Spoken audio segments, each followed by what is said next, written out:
Kebetulan ketika kita merayakan Paskah dalam suasana di keadaan di mana situasi kondisi hari-hari ini yang mencekam, boleh dikatakan demikian, ada pergumulan yang berat, satu keadaan yang kalau dalam bahasa pemerintah Presiden katakan keadaan yang luar biasa, satu keadaan yang membahayakan sekian banyak nyawa orang. Dan hari-hari ini banyak orang, kita boleh melihat, menyaksikan banyak orang sudah terpapar dengan virus corona, bahkan sudah ada banyak yang korban. Dan pemberitaan terus disampaikan, banyak orang sudah mulai terjangkit dan akan bertambah korban-korban. Tapi kita tetap terus berdoa supaya kuasa Tuhan, kekuatan Tuhan dinyatakan. Pembelaan campur tangan Tuhan boleh dinyatakan. Tuhan, kita melihat dari apa menjadi perenungan kita. Apa yang dimaksud dengan kekuatan Allah dari pemberitaan salib ini? Apa yang dimaksud? Tentu yang menjadi tergambar di dalam pikiran kita bersama, kita melihat bahwa salib merupakan perjalanan yang dijalani atau yang dialami oleh Yesus, dan digambarkan bahwa perjalanan itu adalah perjalanan yang penuh dengan penderitaan. Penuh penderitaan. Tapi apa pesan Tuhan bagi saya dan saudara? Dikatakan tadi bahwa pemberitaan itu adalah kekuatan Allah. Kekuatan Allah yang bagaimana? Mari kita lihat di dalam Roma, jadi referensi kita, Roma 5 ayat 8 dikatakan begini. Atau saya bacakan bagi saudara itu semua dari ayat 6. Karena waktu itu masih Roma 5 ayat 6 sampai 9. Karena waktu kita masih lemah, Kristus telah mati untuk kita, orang-orang durhaka, pada waktu yang ditentukannya oleh Allah.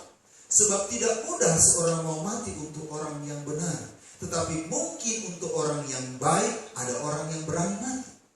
Akan tetapi Allah menunjukkan kasih-Nya kepada kita oleh karena Kristus telah mati untuk kita ketika kita masih berdosa.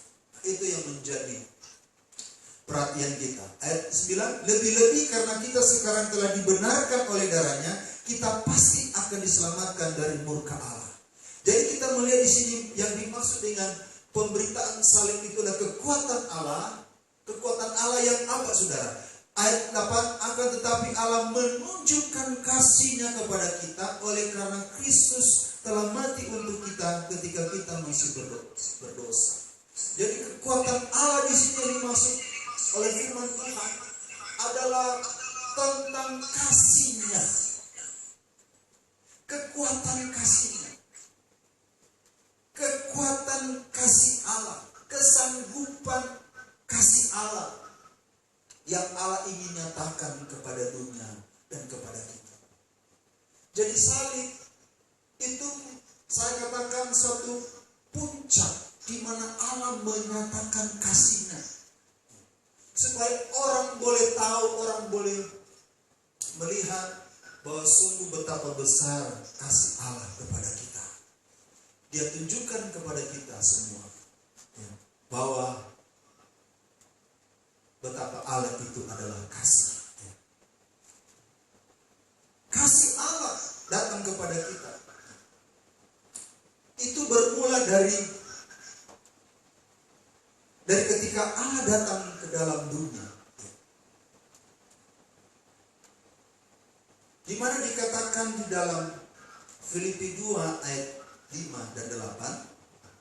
Dikatakan, hendaklah kamu dalam hidupmu bersama menaruh pikiran dan perasaan yang terdapat juga dalam Kristus Yesus, yang walaupun dalam rupa Allah tidak menganggap kesetaraan dengan Allah itu sebagai milik yang harus dipertahankan, melainkan telah mengosongkan dirinya sendiri dan mengambil rupa seorang hamba dan menjadi sama dengan manusia. Dan dalam keadaan sebagai manusia, ia telah merendahkan dirinya dan taat sampai mati, bahkan sampai mati di kayu salib. Jadi inilah karya kasih Allah kepada kita, saudara. Kasih Allah kepada kita, di mana diawali dengan datangnya Allah ke dalam dunia. Apa menjadi pesan bagi saya dan saudara? Apa yang dimaksud dengan kasih Allah ini?